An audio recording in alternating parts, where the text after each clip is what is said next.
کوئی بیماری نہیں ہوگی، جہاں جوانی ہی جوانی ہوگی بڑھاپا نہیں ہوگا،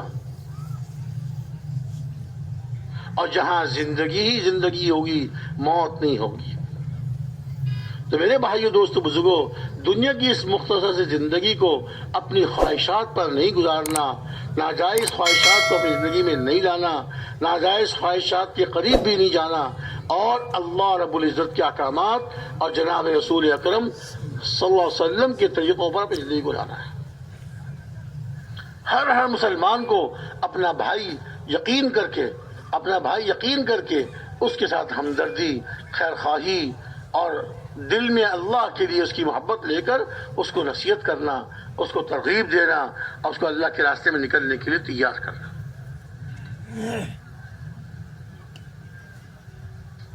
دیکھیے، دو مسلمانوں میں جب اختلاف ہو جاتا ہے، دو مسلمانوں میں لڑائی ہو جاتی ہے، اللہ کی مدد ان سے اٹھ جاتی ہے۔ ہمارے پیارے نبی صلی اللہ علیہ وسلم شب قدر کا بتانے کے لیے باہر تشریف لائے اپنے حجرے سے، شب قدر کا بتانے کے لیے کہ شب قدر کون سی رات کو ہوگی۔ شب قدر رمضان کی وہ قیمتی رات ہے جو 1000 مہینوں سے بہتر ہے، 1000 مہینوں سے بہتر ہے۔ وہ بتانے کے لیے باہر تشریف لائے، دو مسلمانوں میں جھگڑا ہو رہا تھا۔ اب اندازہ فرمائیے، حضور کے زمانے کے مسلمان تو صحابی تھے، دو مسلمانوں میں جھگڑا، اور ان کا جھگڑا بھی کوئی ایسا تھوڑی ہوگا جو ہماری طرح گالم گلوچ، گریبان کھینچنا، مکے مارنا، کسی بات میں تھوڑا بہت اختلاف ہو گیا ہوگا، معمولی کوئی جھگڑا ہو گیا ہوگا۔ ارشاد فرمایا کہ میں شب قدر کا بتانے کے لیے باہر آیا تھا، لیکن دو مسلمانوں میں جھگڑا ہو رہا تھا، اس کی وجہ سے اللہ تعالیٰ نے شب قدر کی تعیین اٹھا لی۔ اب شب قدر کو آخری عشرے کی 21ویں، 23ویں، 25ویں، 27ویں اور 29ویں، ان 5 راتوں میں تلاش کرو۔ پہلے ایک مقرر رات بتانے کے لیے آئے تھے کہ رمضان شریف کی فلانی رات کو شب قدر ہوا کرے گی، اور شب قدر 1000 مہینوں سے بہتر، اس میں جو عبادت کریں گے 1000 مہینوں سے زیادہ افضل ہوگی، اس میں جو دعائیں مانگیں گے 1000 مہینوں سے زیادہ افضل ہوں گی دعائیں، لیکن اس کی تعیین ڈالی گئی۔ اگر کوئی آدمی 5 راتیں اللہ کی عبادت میں گزار لے، چلو اگر پوری رات نہ جاگ سکے، کچھ نہ کچھ تو عبادت اپنی بڑھا لے ان 5 راتوں میں، شروع رات میں کچھ عبادت کر لی، سحری کے لیے تو اٹھنا ہی ہوتا ہے، کچھ تہجد کے وقت میں نفل پڑھ لی، اللہ سے رو رو کے دعائیں مانگ لی، تو یہ ان 5 راتوں میں سے کوئی نہ کوئی رات تو شب قدر کی ہوگی، تو اس کا وہ 5 راتوں میں اٹھنا شب قدر میں اٹھنا ہو جائے گا۔ اس کا نماز پڑھنا، اس کا اللہ کا ذکر کرنا، قرآن پاک کی تلاوت کرنا، دعائیں مانگنا، ان 5 راتوں میں اٹھنے والے کا شب قدر میں اٹھنا اس کو نصیب ہو ہی جائے گا۔ تو میرے بھائیو، دوستو، بزرگوں، ہم نے ایک دوسرے کے ساتھ اخلاق سے پیش آنا ہے۔ فرمایا اگر کسی محلے میں، کسی علاقے میں ان کی برے اعمال کی وجہ سے اللہ تعالیٰ عذاب کا فیصلہ فرمائیں، لیکن ان میں کچھ لوگ ایسے ہوں جو آپس میں اللہ کے لیے ایک دوسرے سے محبت کرنے والے ہوں، ایک بات۔ دوسری بات یہ کہ مسجدوں کو اعمال سے آباد کرنے والے ہوں۔ پہلی بات کیا؟ مسلمان آپس میں ایک دوسرے سے اللہ کے لیے محبت کرنے والے ہوں۔ کچھ لوگ ایسے ہیں اس محلے میں، اور وہ مسجدوں کو اعمال سے آباد کرنے والے ہیں، اور آخری رات میں اٹھ کر اللہ کے سامنے استغفار کرنے والے ہوں۔ یہ 3 عمل کرنے والے کچھ لوگ اس میں ہوں گے، تو اللہ رب العزت اس علاقے سے، اس محلے سے جہاں کے رہنے والوں کے برے اعمال کی وجہ سے اللہ کے عذاب کا فیصلہ ہو جاتا ہے، اللہ تعالیٰ ان سے، ان چند لوگوں کے ان 3 اعمال کرنے کی وجہ سے اللہ تعالیٰ اپنے عذاب کو اٹھا لیتے ہیں۔ مسلمانوں کا آپس میں محبت کرنا اور ایک دوسرے کا اکرام کرنا یہ انتہائی ضروری ہے۔ اکرام کرنا، محبت کرنا، وہ اعمال اختیار کرنا جس سے جوڑ بڑھتا ہے، ان اعمال سے بچنا جس سے جوڑ میں کمی آتی ہے۔ سلام کو پھیلانا، ارشاد فرمایا تم جنت میں داخل نہیں ہو سکتے جب تک کہ تم کامل ایمان والے نہ بن جاؤ۔ جنت میں داخل نہیں ہو سکتے جب تک کہ کامل ایمان والے نہ بن جاؤ، اور تم کامل ایمان والے نہیں بن سکتے جب تک کہ آپس میں ایک دوسرے سے محبت کرنے والے نہ ہو جاؤ۔ جنت میں نہیں داخل ہو سکتے جب تک کہ کامل ایمان والے نہ بن جاؤ، اور کامل ایمان والے نہیں بن سکتے جب تک کہ آپس میں ایک دوسرے سے محبت کرنے والے نہ، اللہ کے لیے محبت کرنے والے نہ ہو جاؤ۔ اور کیا تم کو ایسی چیز نہ بتاؤں، حدیث پاک کا مفہوم ہے، کیا تم کو ایسی چیز نہ بتاؤں کہ جسے تم اختیار کرو گے تو آپس میں محبت کرنے والے ہو جاؤ گے؟ اور وہ کیا ہے؟ افشوا السلام بینکم، سلام کو آپس میں خوب پھیلاؤ۔ ایک مسلمان دوسرے مسلمان سے ملے، السلام علیکم، السلام علیکم، السلام علیکم ورحمۃ اللہ وبرکاتہ، سننے والا اس کا جواب دے وعلیکم السلام۔ سلام سنت ہے اور اس کا جواب واجب ہے۔ جب ایک مسلمان دوسرے مسلمان کو سلام کرے، دوسرا مسلمان اس کا جواب دے۔ فرمایا سلام کرنا سنت ہے اور سلام کا جواب دینا واجب ہے، لیکن یہاں پر سنت کا اجر اور سنت کا ثواب یہاں پر واجب سے زیادہ ہے، ورنہ اور اعمال میں تو فرائض کا ثواب سب سے اونچا، اس کے بعد واجب کا، اس کے بعد سنتوں کا، اور لیکن یہاں پر سنت کا ثواب واجب سے زیادہ ہے۔ سلام کرنے میں پہل کرنے والا کبر سے اور تکبر سے بری ہو جاتا ہے۔ سلام کرنے سے آپس میں محبتیں بڑھتی ہیں، اور سلام تو دعا ہے۔ السلام علیکم، تم پر سلامتی ہو، تم پر سلامتی ہو۔ سلام کو پھیلائیں، خوب سلام کریں، ایک دوسرے کا اکرام کریں، اس سے جوڑ بڑھتا ہے۔ اکرام ہی نہیں، اکرام ہر صورت میں، اکرام زبان سے اکرام، آپس کے معاملوں میں اکرام، آپس کے معاملات میں اکرام، اکرام سے پیش آئیں، اس سے جوڑ بڑھتا ہے۔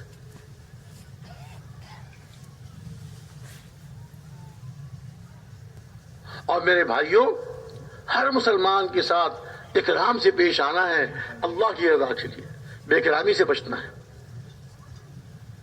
نام بھی لے اپنے مسلمان بھائی کا تو بھائی کہہ کر ادب کے ساتھ۔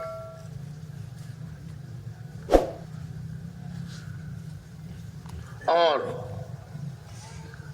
جتنا اعمال کا اہتمام کریں گے اتنا اللہ کے قریب ہوں گے۔ جب آدمی عمل کرتے کرتے اللہ کا محبوب بن جاتا ہے، اللہ تعالیٰ حضرت جبریل علیہ السلام کو بلاتے ہیں، فلاں میرا بندہ، فلاں کا بیٹا، میں اس سے محبت کرتا ہوں، تم بھی اس سے محبت کرو۔ حضرت جبریل علیہ السلام اس سے محبت کرنے لگتے ہیں۔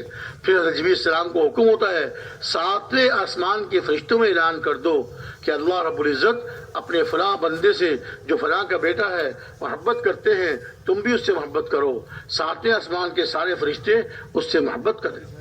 پھر 6ٹھے آسمان میں، پھر 5ویں آسمان میں، 7 آسمانوں میں حضرت جبریل علیہ السلام اللہ کے حکم سے اعلان کرتے ہیں، 7 آسمان کے فرشتے اس اللہ کے ایک بندے سے محبت کرنے لگتے ہیں۔ پھر شاطمایا ثم یوضع له القبول فی الارض، پھر اس کی مقبولیت زمین میں اتار دی جاتی ہے، لوگ اس سے محبت کرنے لگتے ہیں۔ اللہ رب العزت اس سے محبت کر رہے ہیں، اللہ تعالیٰ اپنے سارے بندوں کے دلوں میں اس کی محبت کو اتار دیتے ہیں۔ یہ ہے اصل عزت، یہ ہے مقبولیت، یہ اللہ کی طرف سے عطا ہوتی ہے۔ العزت للہ ولرسولہ وللمؤمنین، عزت تو اللہ کے لیے ہے، اللہ کے رسول کے لیے ہے اور ایمان والوں کے لیے۔ تو میرے محترم بھائی دوستو بزرگوں، اعمال کا ہم نے اہتمام کرنا ہے۔ جیسے جیسے ہم نے یہاں پر مختلف اعمال کے بارے میں سنا، اب ان اعمال کو اپنی زندگیوں میں لانا ہے، اپنے گھروں میں زندہ کرنا ہے۔ جو تبلیغی معمولات ہیں ان کا پورا اہتمام کرنا ہے۔ 5 اعمال جو ہر مسجد میں 5 اعمال، ہر مسجد کو 5 اعمال سے آباد کرنا ہے۔ ہر مسلمان روزانہ اپنا وقت فارغ کر کے کم سے کم 2.5 گھنٹے فارغ کر کے اپنے مسجد میں وقت دیں، مسجد کی آبادی کے لیے، مسلمانوں پر محنت کرنے کے لیے۔ پھر ان 2.5 گھنٹے میں کم سے کم ہے، یہ اللہ تعالیٰ جس کو توفیق دے دے اس سے زیادہ دے دیں، 2 ساتھیوں کی جوڑی بنا کر مشورے سے اپنے محلے کے مسلمانوں پر محنت کریں، ان کو دین کی ترغیب دے کر دین پر لانے کی کوشش کریں۔ اور اسی طرح روزانہ کی تعلیم ہو، فضائل اعمال کی تعلیم روزانہ مسجد میں ایک نماز کے بعد مقرر کر کے روزانہ تعلیم ہو۔ اسی طرح گھروں میں بھی تعلیم ہو، گھروں میں تعلیم ہوگی، گھروں میں اعمال ہوں گے، گھروں میں تعلیم ہوگی، گھروں میں اعمال ہوں گے، وہ گھر آسمان والوں کے لیے ایسے چمکتے ہیں جیسے زمین والوں کے لیے آسمان کے ستارے۔ اور گھروں میں ہمارے اپنی مستورات کا ہم وقت لگوائیں، اس میں ہم شرمائیں نہیں۔ اللہ کے راستے میں لے کے نکلنا یہ تو بہت ضروری ہے۔ جیسے ہم مرد اللہ کے راستے میں نکلیں، ہمارے دلوں میں اعمال کا شوق پیدا ہوتا ہے، آخرت کی فکر پیدا ہوتی ہے، ایسے ہی اپنی مستورات کو لے کے ہم اللہ کے راستے میں جائیں گے، ہماری مستورات کے دلوں میں اعمال کا شوق پیدا ہوگا، آخرت کی فکر پیدا ہوگی، دین کے مٹنے کا غم ہوگا، ایک ایک سنت کو اپنی زندگی میں لانے کی فکر ہوگی، اور دعوت دینے کا جذبہ بنے گا۔ ہماری مستورات اب گھر میں اعمال کی فضا، دعوت دینے کی فضا، اللہ کے ذکر کرنے کی فضا، قرآن پاک کی تلاوت کی فضا، ہمارے بچوں کی تربیت اس کے مطابق ہو۔ گھر کا جیسا ماحول ہوتا ہے بچے ویسے بنتے ہیں۔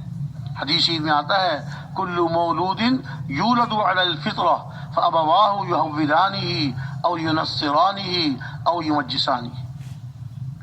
ہر پیدا ہونے والا بچہ اسلامی فطرت پر پیدا ہوتا ہے، ہر پیدا ہونے والا بچہ اسلامی فطرت پر پیدا ہوتا ہے، پھر اس کے ماں باپ یا اس کو یہودی بنا دیتے ہیں، یا نصرانی بنا دیتے ہیں، یا مجوسی آگ کا پوجنے والا بنا دیتے ہیں۔ ہمارے حضرات علماء فرماتے ہیں، حدیث پاک سے یہ بات مفہوم ہوتی ہے، یہ بات سمجھ میں آتی ہے، گھر کا جیسا ماحول ہوگا بچے ویسے بنیں گے۔ اگر گھر کا ماحول یہودیت والا ہوگا، اللہ حفاظت فرمائے، اور گھر کا ماحول اگر نفسانیت والا ہوگا تو بچے کیسے بنیں گے ہم سب کو۔ اور گھر کا ماحول سنت والا، سنتوں والا، اعمال والا، تو ہمارے بچے سنتوں کا اہتمام کرنے والے بنیں۔ اور بچپن میں جو چیز جس کی عادت پڑ جاتی ہے، بچپن تک وہ عادت ختم نہیں ہوتی۔